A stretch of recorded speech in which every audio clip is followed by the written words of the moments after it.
I remember it like it just happened. I was at the office coffee machine, adding a splash of coconut milk to my coffee, when Evan, the new CEO and the founder's son, walked into the break room. He didn't say hi, or smile. Just looked at me like I was part of the furniture. Then he said, "Sophie, I need you in my office." "No please, no nothing." I had worked there almost 10 years. Built the client services team from nothing, closed over 100 contracts, trained most of the folks sitting outside his door. But none of that seemed to matter. His dad, Mr. Reed, built the company the hard way. Evan just inherited the title and thought he was king. I followed him, trying to stay calm. He didn't even sit down. "You're fired," he said, flat as a board. "We don't need lazy people like you slowing us down." At first, I just blinked. "Excuse me?" I asked. "You heard me," he said, flipping through papers like he was picking lunch. "Pack up and leave. Effective immediately." My heart was pounding in my ears. I wanted to yell, to ask him what the hell he was thinking. Instead, I smiled, steady and polite. "Understood," I said. "Have a nice day, Evan." I walked out with my head up, even though my hands were shaking. My teammates looked up, worried. Some stood, like they wanted to say something. I gave a small shake of my head. "Don't." I packed my stuff in silence. Driving home, the memories came flooding in. 10 years. I gave that place more of me than I gave my own family. Late nights, missed holidays, answering calls while crying after my divorce. And they tossed me out like it meant nothing. But weirdly, I wasn't angry. I was stuck on one question: why? I hardly slept that night. Something about the way Evan fired me didn't feel right. Especially since we were days away from landing one of our biggest contracts, a deal I had worked on for 5 months. The final meeting was set for Wednesday. Now I was out. Had he even looked at the contract? The next morning, just after 9, my phone buzzed. Unknown number. I almost didn't answer. But curiosity won. "Sophie, it's Mr. Reed," said the voice. The real boss. The one who hired me after just one interview, years ago. "I just got to the office," he said, and I could hear he was upset. "Why'd you leave? What's going on?" I hesitated. "Your son fired me," I said. Dead silence.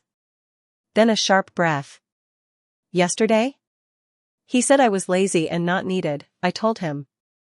Another long pause. Then slowly, he said, "Sophie, did he even read your contract?" I frowned. "What are you talking about?" "The Kingswell deal," he said.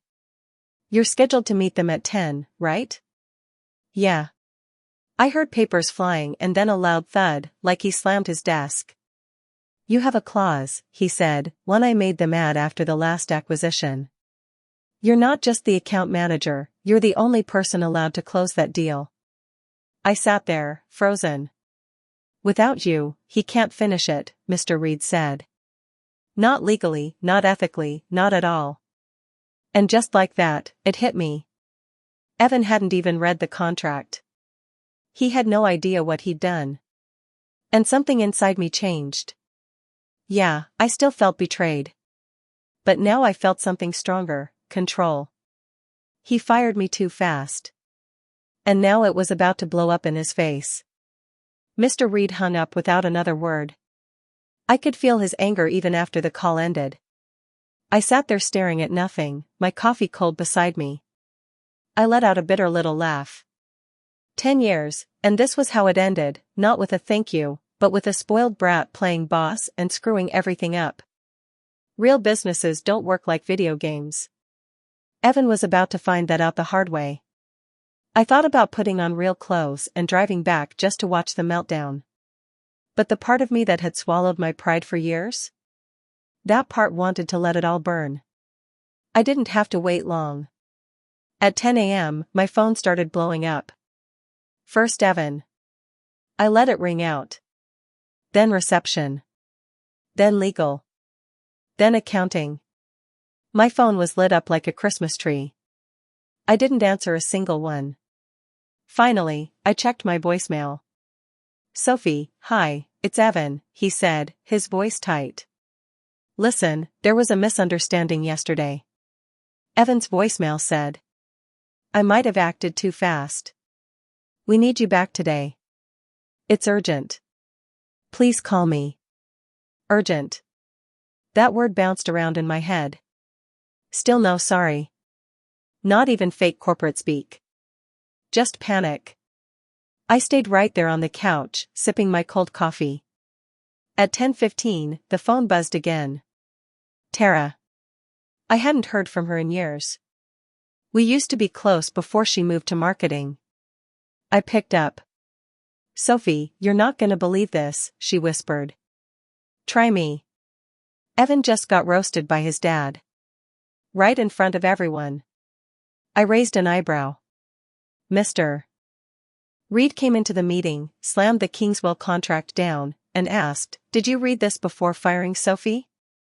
Evan tried to talk about new directions and restructuring, but Mr. Reed wasn't buying it. Tara went on. He flipped right to the clause. "The one you always talked about, you're the only one allowed to negotiate Kingswell." I could hear people talking in the background. "Sophie," he turned white as a sheet. It hit him, he screwed the whole thing up. I breathed out slow. What did Mr. Reed say? If the deal falls apart, Evan's job is negotiable. Finally, a crack in his armor.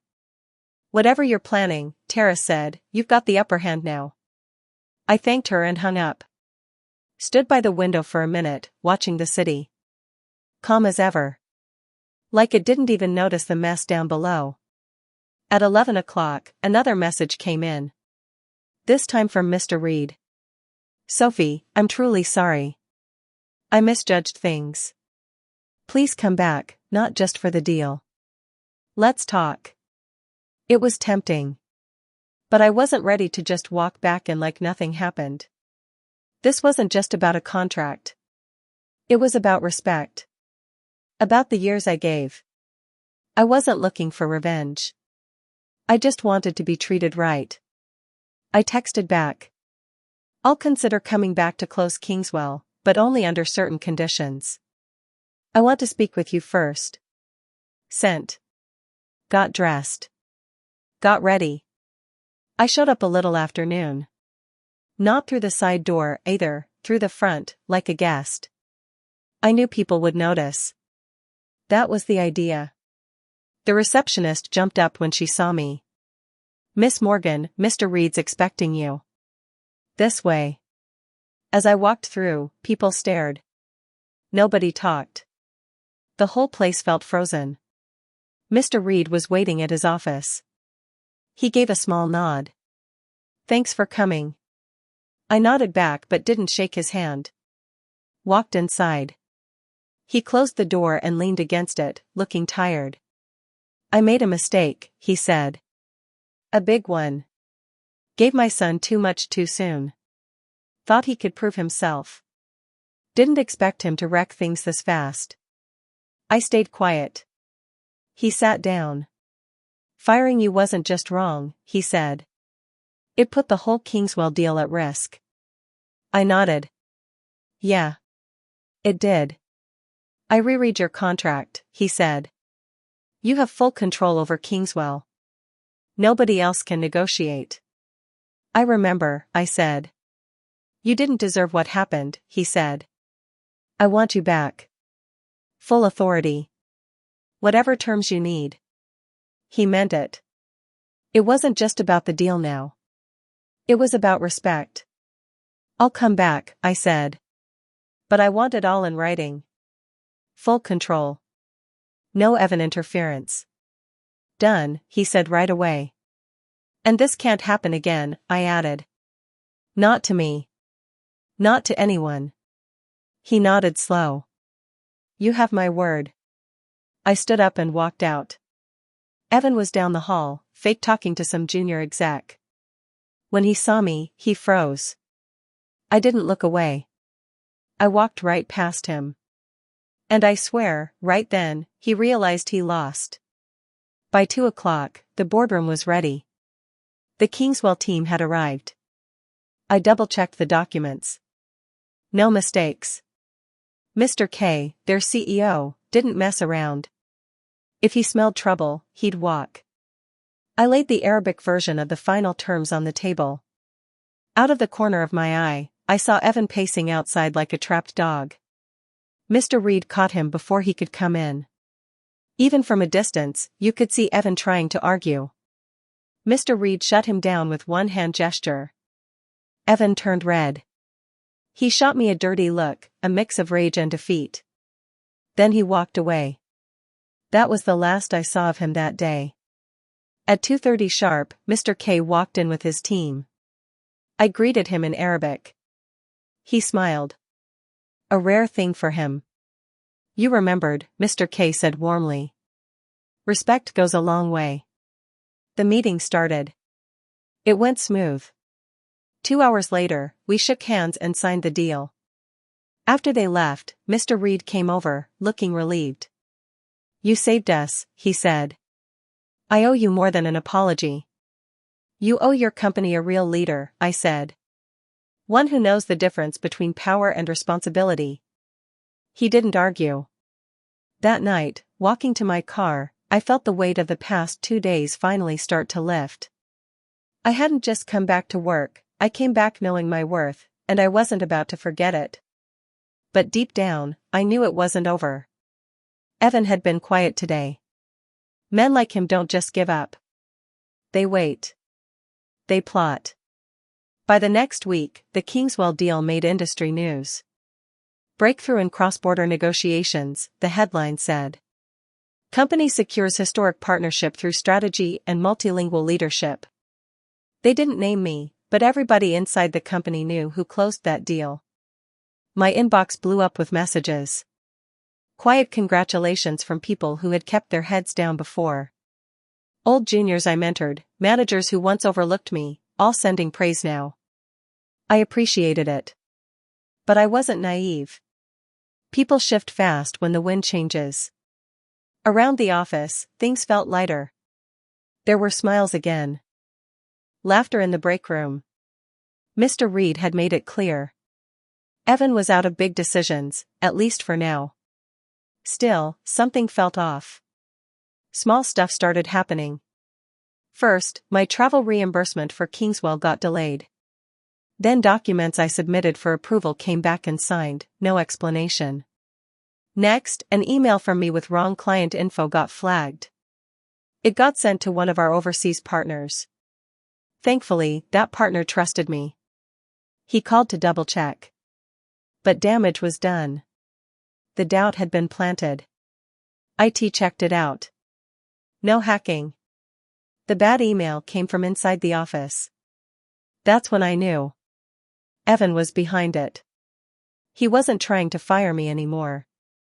He was trying to make me look incompetent. Slowly and quietly. Trying to poison my name until I either quit, or someone pushed me out. Classic corporate sabotage. And it wasn't my first rodeo. Back in my first job, right out of college, I had a boss who pulled the same garbage. Never attacked you directly. Just isolated you, ruined your work quietly, and let you die on the vine. But I wasn't 20 anymore. I wasn't going anywhere. I documented everything. Every missed email. Every screw-up that wasn't mine. Every weird delay. I even kept a private notebook, times, dates, conversations. Just facts. Then one afternoon, I got proof. I was walking past a conference room when I heard Evan's voice, way too loud for a private meeting. She's unstable, he said. Since she came back, she's been erratic. Aggressive. I don't think she's fit to manage high-pressure clients.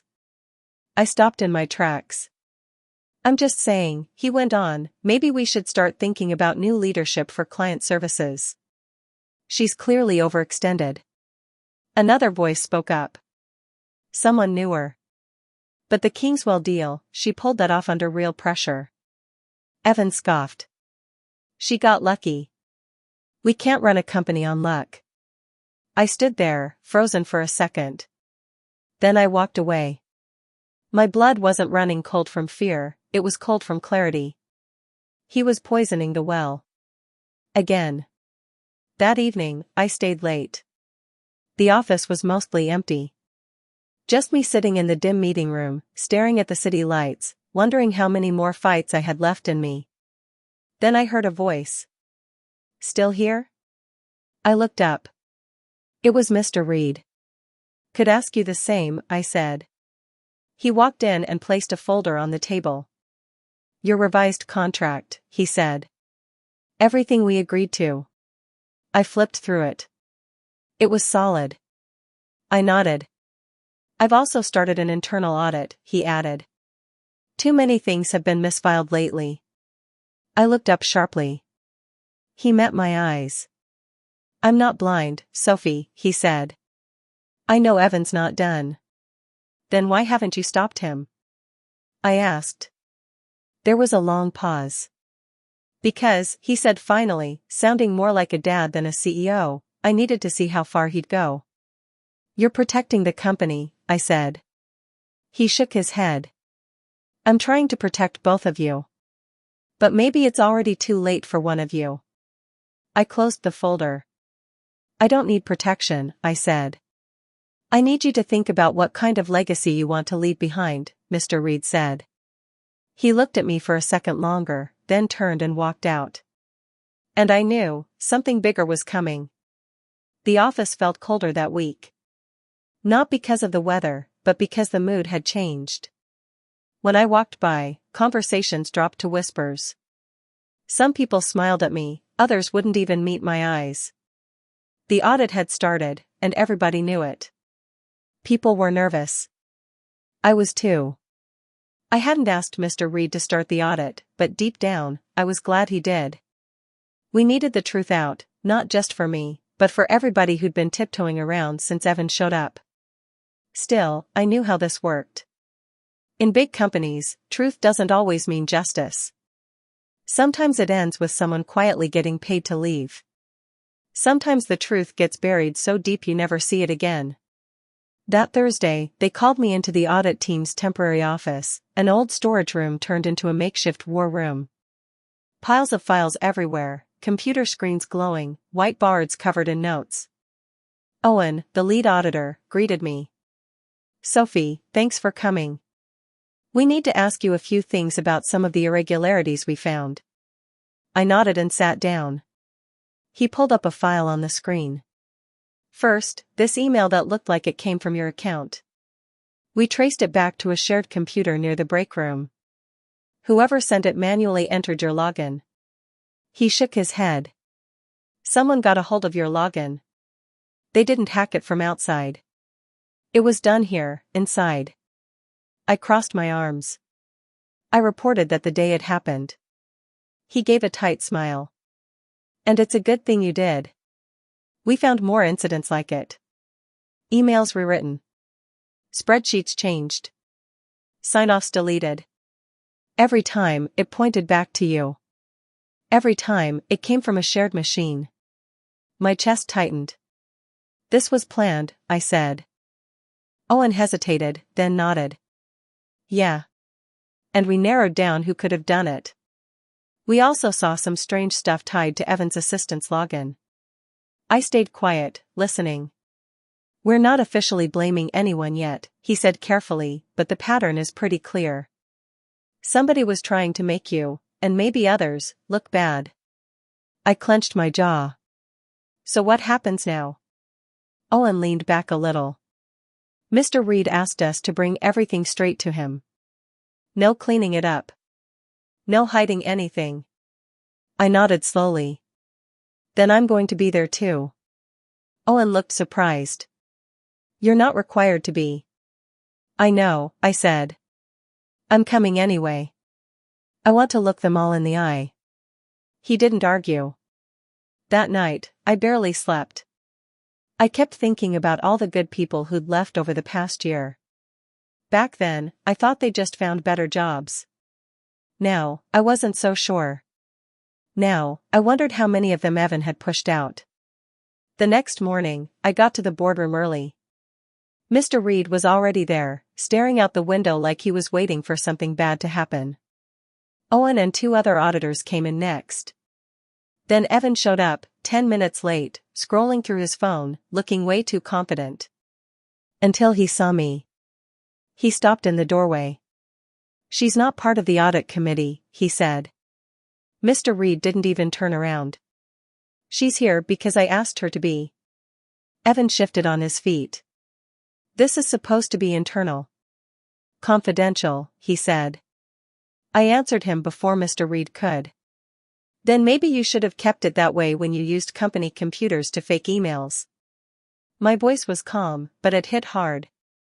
Evan scoffed. "That's ridiculous." Owen spoke up.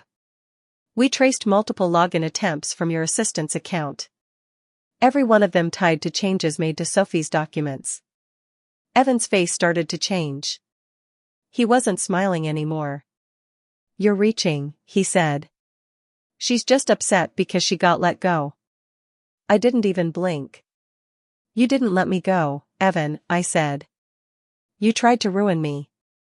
And you almost blew the biggest deal this company's had in 5 years." Mr. Reed finally turned around to face him. "I gave you a chance," he said. "I gave you more than one. And you used it to tear down the people trying to actually build something here." Evan opened his mouth like he wanted to argue, but Mr. Reed cut him off. "This isn't what you think," Evan said. "No," Mr. Reed said, his voice cold. "It's worse." Nobody said a word after that. Mr. Reed stood up. "The board will review the full report," he said. "But for now, you're suspended. Effective immediately." Evan stood frozen. He looked at me, not with anger, but with shock. Like he finally realized none of his games were going to work this time. Without another word, he walked out. I stayed behind. Mr. Reed let out a long breath, like he'd been holding it in for days. "I failed him," he said. "As a leader, maybe even as a father." "You can't lead someone who doesn't want to change," I said. "But you can still lead this company." He looked at me and nodded. For the first time since all this started, I felt the weight start to lift.